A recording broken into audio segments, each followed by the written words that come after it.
that time. I'm about to welcome our guest speaker. She's no stranger to this community. She's been with us for coming up on 15 years now.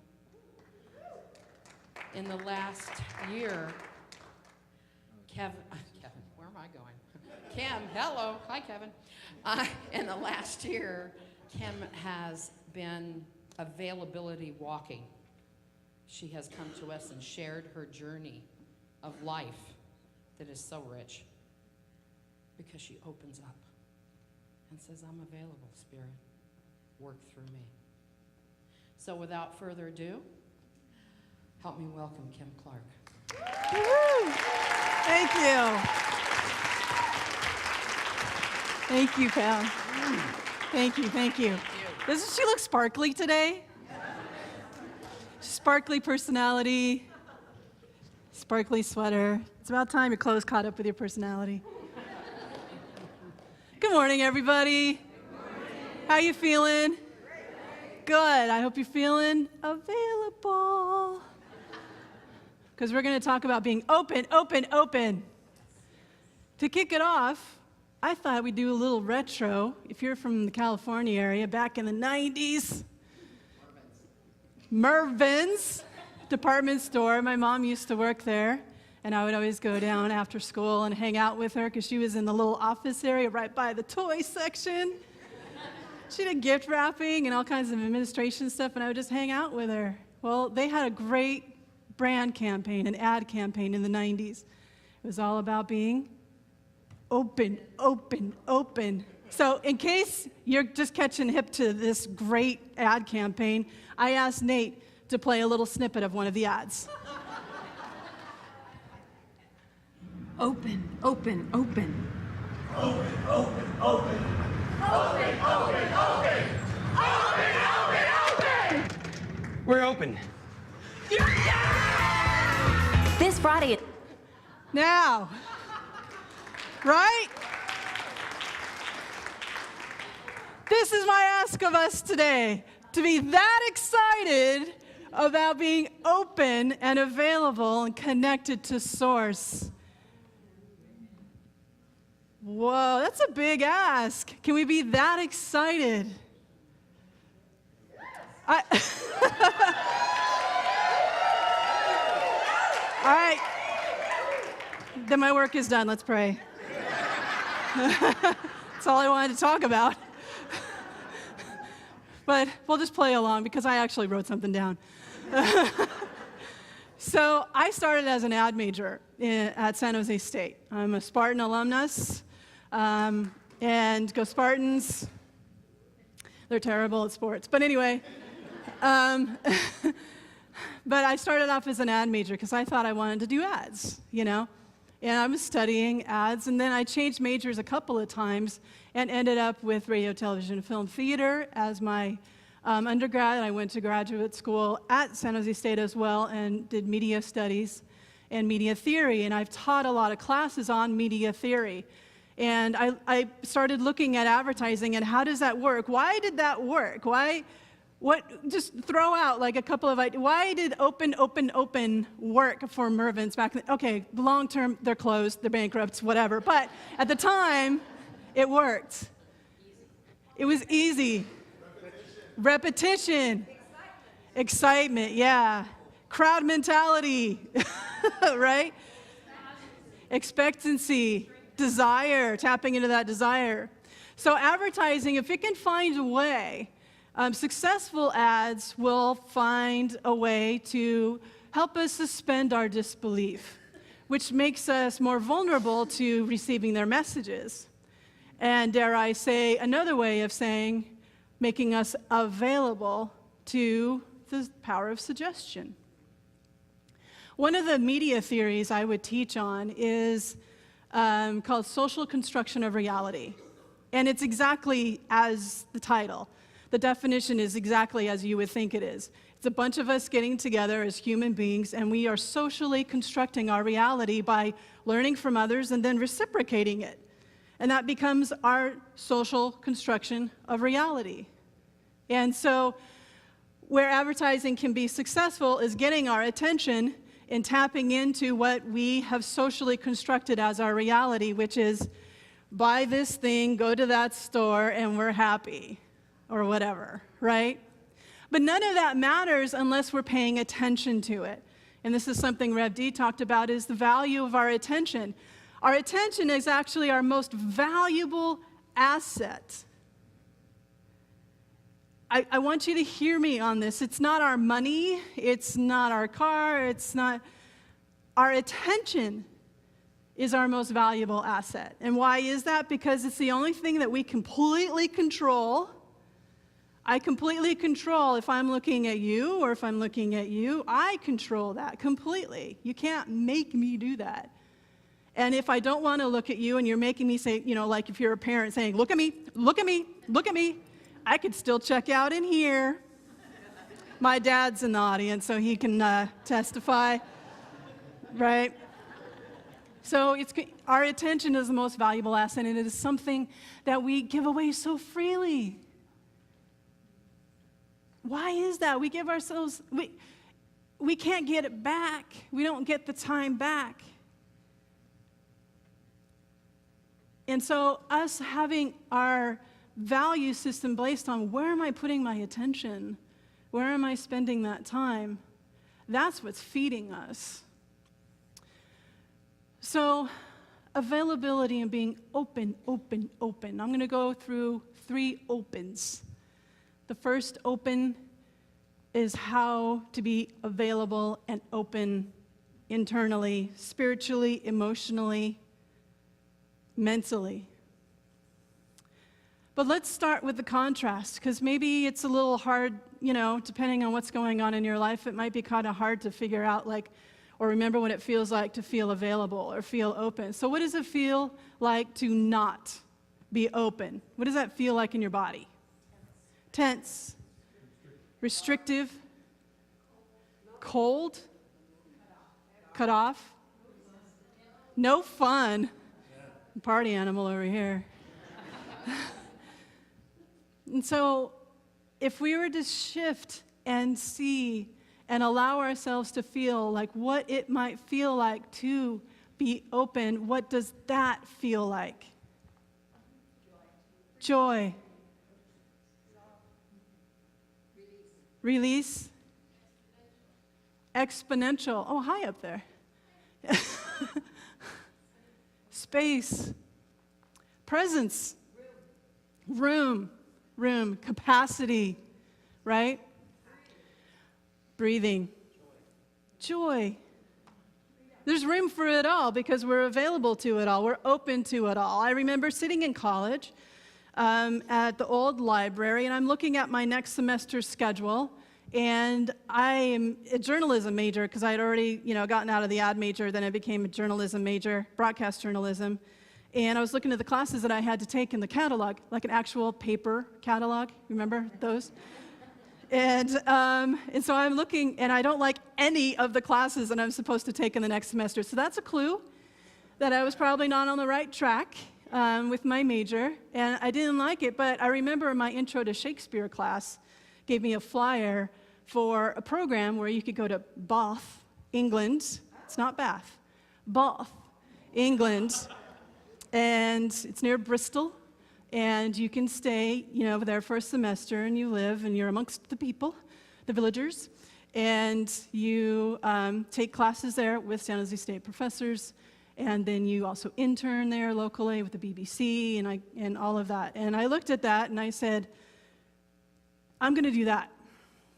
Now, at the time, my parents had already split up. I was living with my mom. I'm paying for my own college, my own car, I'm working, and I'm a full-time student at the same time, and I have no money. I'm on peanut butter and jelly and my mom's goodwill, right?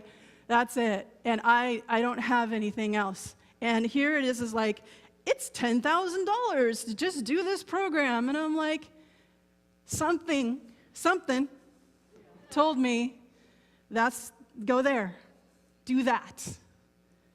And I had the clarity. That's what I really remember about that moment, is the clarity. Because there was no doubt that made its way into my head that often makes its way into my head as I get older. But at that moment, being 20 years old, never been out of the country, barely out of California, and it's saying, go there, do that. Turns out, my mom's watching from Florida. Mom, thank you for losing your job so I could get financial aid. Thank you, Mom.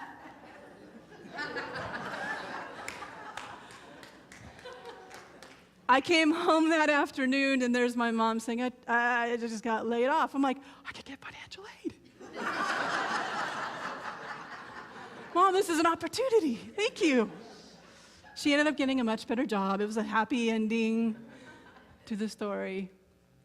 But I went, and that semester absolutely did change my life. It changed my career. It got me into the career that I'm in today. Had I not been open and available to something that seemed like really impossible, because there was no way. God made a way out of no way. At that moment with that flyer, there was no way. No way. It was cool. Now, you fast forward to things that I've been sharing here. Over the last year, I'm going through a divorce. I've been in court many times since July. The affirmations talk about being an empty cup. And that's a story of a master and teacher getting together, and the student and the master, and the student really wants to learn from the master, of course, and is excited about the lessons to start. And the master, invites to, okay, I'm going to pour some tea for us, and overflows his teacup. And the student's like, oh, that's too much. It's spilling over. And he's like, and so it is with you, students. You have made no room in your cup to learn. You're already full of whatever substance you're putting in there. I can't help you with that, right? Marianne Williamson talks about if you're in a stressful situation, maybe a meeting, and in my situation, going into court, walk in as the empty rice bowl. And I'm telling you, I'm here to testify. I'm here to testify that is what has got me through some really, really potentially contentious situations where it could have ripple affected beyond me if I was not open and available to what could possibly happen in that court hearing. My only responsibility is to be in possibility. You've heard Rev D say that. I put that in the affirmations today. I'm living that truth to get through this part, this phase, this season of my life. Being open and available means that I am not walking into that court all right, what's up, let's go. I'm not going in, and I'm not going into that meeting and saying, here's the agenda, this is what we're talking about, to this conclusion, the end, everybody go off and do your thing. I might not be right. I know that's hard for me to handle sometimes, but I may not be right. Being open and available right here, right now, in this moment, in front of you, that's vulnerable, that's scary, but it's tied into trust. God has never let me down. And I would not be where I am today, spiritually especially, had I not trusted God with myself. I didn't trust myself, but I started to trust God before I started to trust myself. Now I trust myself to trust God. Does that make sense? Yes, I trust myself to trust God. God has always trusted me, and I've trusted God, but I didn't trust myself. Now I'm following God's example and trusting myself, because I'm a badass.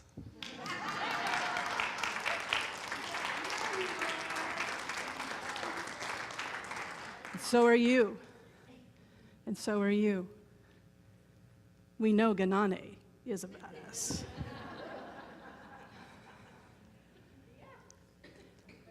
This willingness to be open and available and allow our faith to be stronger than our fear That's in the affirmations too. Please cut this out and put it in your wallet. Take a picture of it on your phone. Whenever your heart skips a beat for whatever reason in the last week, please look at your affirmations.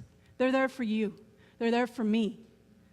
This has a ripple effect out into our society, into our place of work, into our family, our friends, whether they be digital or in person. We are in an era, we have finally arrived to a time of self-identity, self-identification. What do I mean by that? I'm looking back at my generations, my ancestors, and when you became a part of a church, you had to believe as the church did. If you were raised in our family, you were expected to do certain things. You were expected, if you were a girl, you did this. If you were a boy, you did this.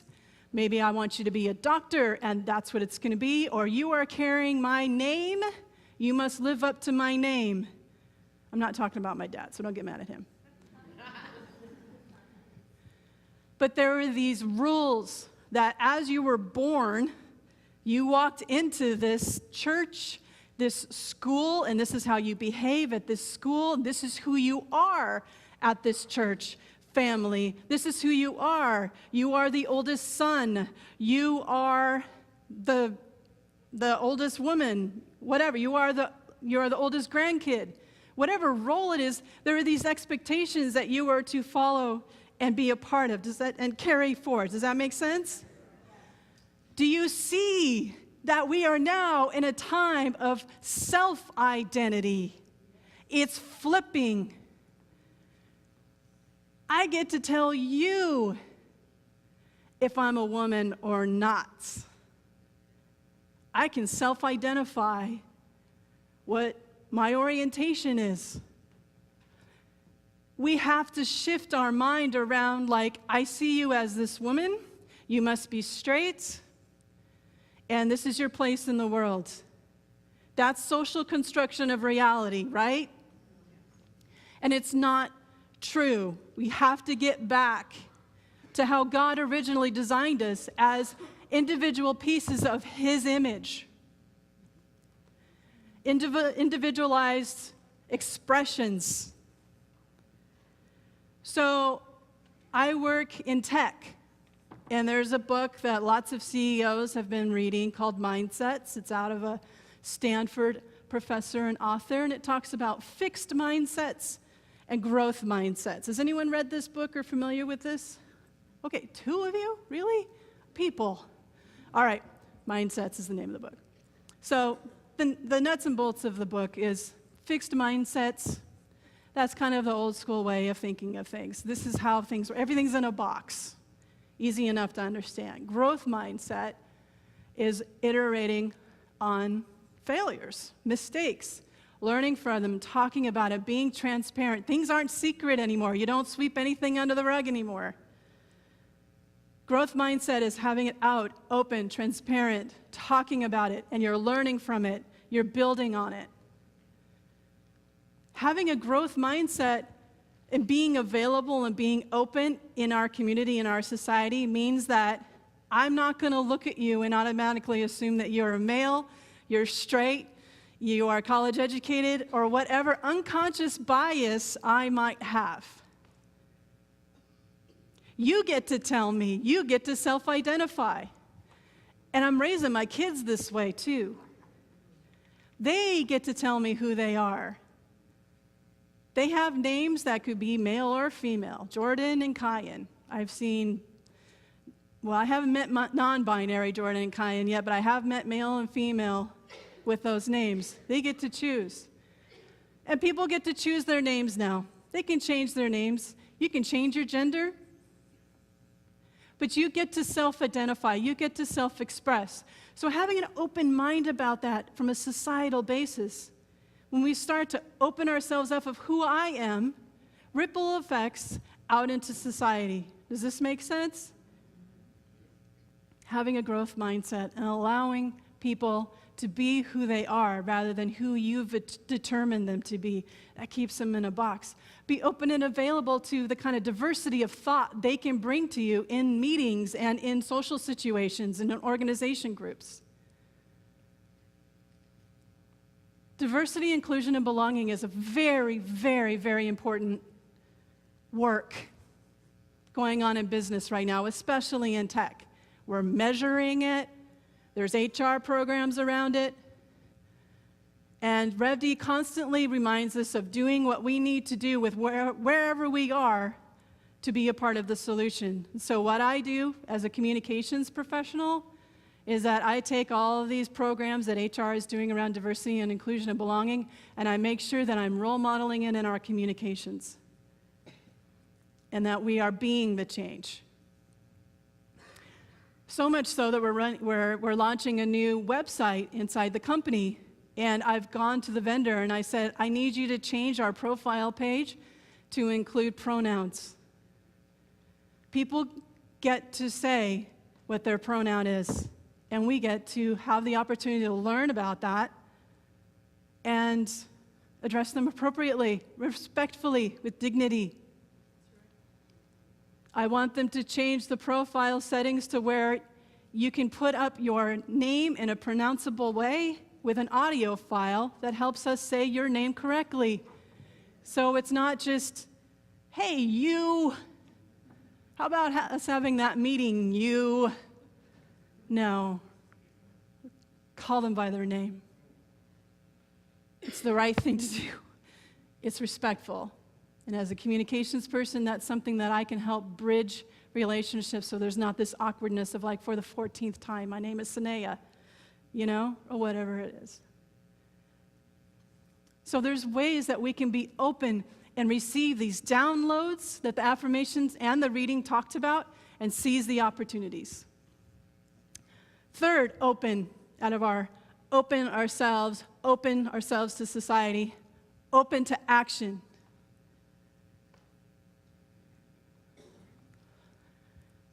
Going through the court scenario that I have been, I've taken Marianne Williamson's advice, where she said, say a little prayer. I'm willing to look at this differently. That was the pivot that I took. And boy, was that hard. I ain't gonna lie. That was hard to say, I'm willing to look at this differently. Because it's super easy to make the other person the enemy, especially when they give you lots of examples. But where does that get us? There's not a wholeness in that healing if I constantly consider the other the enemy. So my prayer lately has been, I am willing to look at this differently. I am open and available. I am an empty rice bowl as I walk into court or walk into this negotiation or into this conversation or another call with the lawyer or whatever it might be, another email that I get from my lawyer, and I'm afraid to open it because I don't know what's going to be in there. I just know it'll probably cost me a lot of money. But rather than frame it as a horrible experience, taking things away from me and I'm the victim, then I'm just doing the same thing everybody else is, and there's no healing in that. So I'm open and available to saying, I'm willing to look at this differently. So be open to action. Don't be afraid of that voice. Universe's voice, that intuitive voice. Don't be afraid of it. One of the blockers for me has been like, I was playing small for so long. Kanane actually did a quote from Marianne Williamson last week during a song. Did you know that Marianne Williamson's running for president? Yeah. Talk about listening to that voice and taking action on it. She doesn't know what's going to come out of it. She's raising stuff that the other candidates aren't even thinking about, like reparations for slavery and calling for funding for that. is anybody else talking about that? She is following what her voice is asking her to do. She's taking action on it. She's not just talking, but she's doing as well. But I know from personal experience, hearing that voice of like, go talk to that person. I said a year ago up here that I knew that I was going through a career change, but I didn't know what it was. Well, I do now. I have a new cool, badass job, if I don't mind saying so myself. I have a great new job, and I am now officially a paid professional speaker internationally.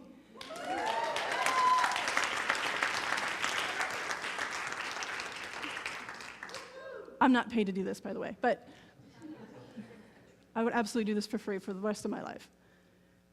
Who knew? A year ago, who knew? Who knew? I was teaching in a classroom at San Jose State. Who knew? But I guess God did, and I was open to it.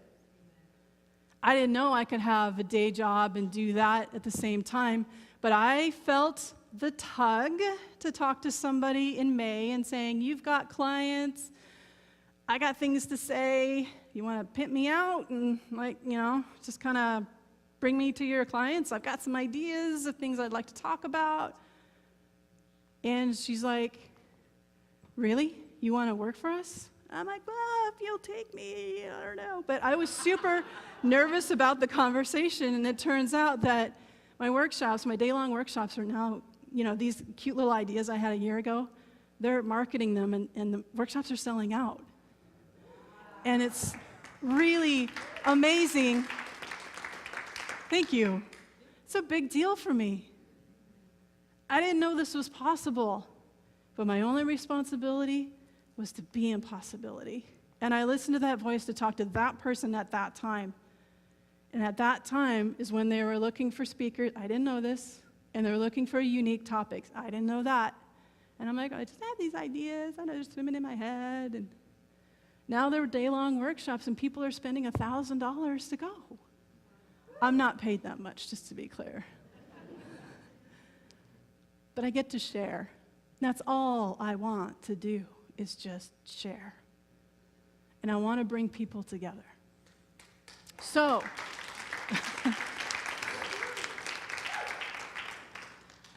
we started with open, open, open. The Mervyn's ad. Here's a new ad for you. Can't sing, not going to give you a jingle, so don't look forward to that. If you're feeling down, frustrated, alone, you don't have to. Not anymore. With source. Connection. Can you see the video and the effects? Psh. Starburst. Psh. Source. Connection. Common side effects may include loving yourself, loving other people, being happy, being successful. This is me and the tulips, by the way,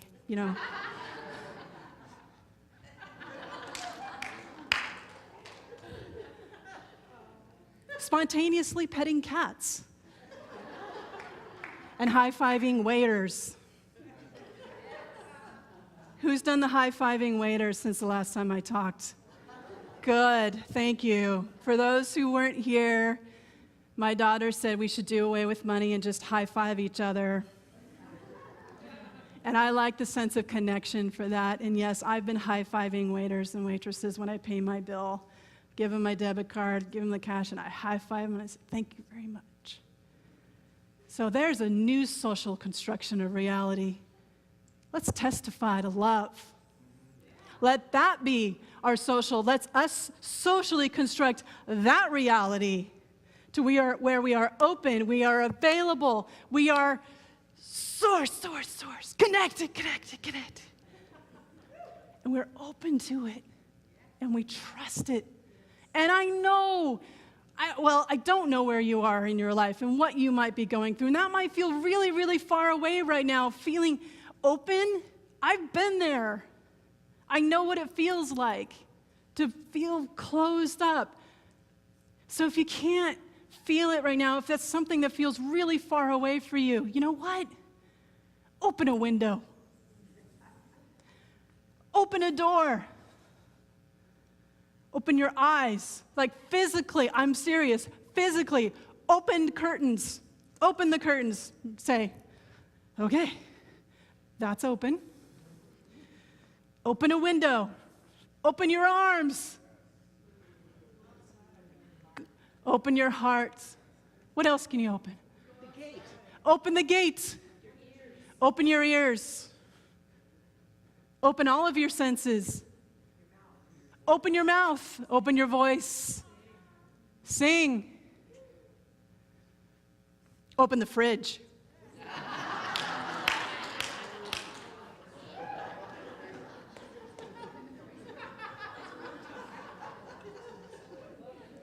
Open something, start wherever you are, and it's all okay. Does that make sense? Yes.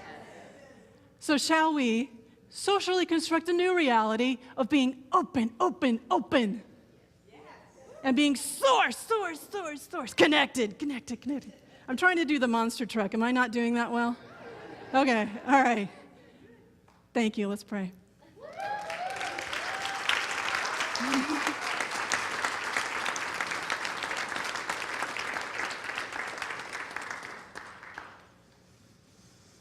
Let's take a deep breath.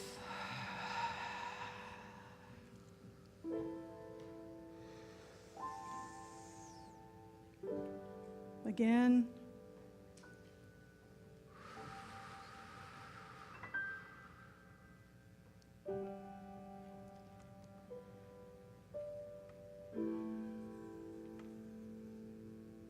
Thank you for the new ad in our minds. May we be susceptible to its overt messaging. That being connected to Source, being connected to you, God, to you, universe, you are always available, even when we're not. You're steadfast. You ain't going nowhere.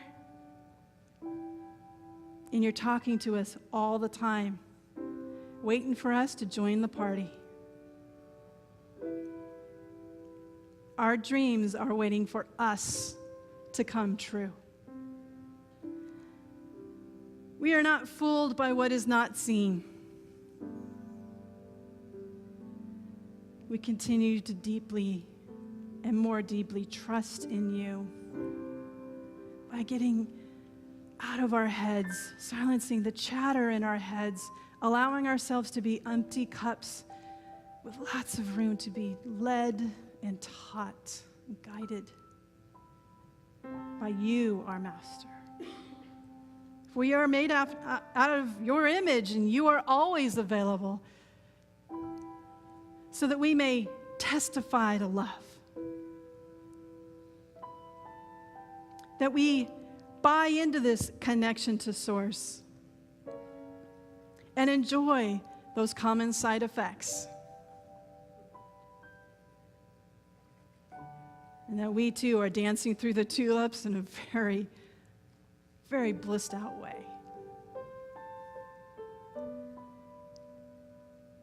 Thank you for always being there for us and trusting us with this power, our power of choice, of having faith greater than our fear. Because it is our choice. We get to choose. And where are we putting our attention? If we're putting our attention into our fear, our past, our pain, there's a time for that. But it's not a sentence for the rest of our lives. This too shall pass. May we be available and open to the possibilities, to the healing that's awaiting us, to the success, to the abundance, to the health, and the love that surrounds us, all around us. Thank you for music. Thank you for the gathering here at Inner Light today. Thank you for Rev D having the vision of this place 20 plus years ago, so that we can come together, we can self-identify. Whatever spiritual path we're on, okay, welcome to Inner Light. Whatever orientation, okay, welcome to Inner Light. Whatever gender, okay, welcome to Inner Light. Whatever race, creed, past mistakes, jail time, okay, welcome to Inner Light. All are welcome. We're just making the circle back to your original plan. And we're making changes in our workplace to reflect that inclusivity, that belonging. It's your divine design, and we get to be the instruments to make it our reality. And what an honor that is for a time such as this. Thank you for the catchy phrase, open, open, open. And may that be our mantra as we head back out in the world today. Taking that message and role modeling to our world what it's like to live a life of availability and being divinely led. This is what it looks like. Thank you, God, for the opportunity, for the blessings that come with it. And I release this prayer knowing that it is already done, that all is well, all is good, everything is a blessing, whether it appears to be or not. And so it is. Thank you, ILM.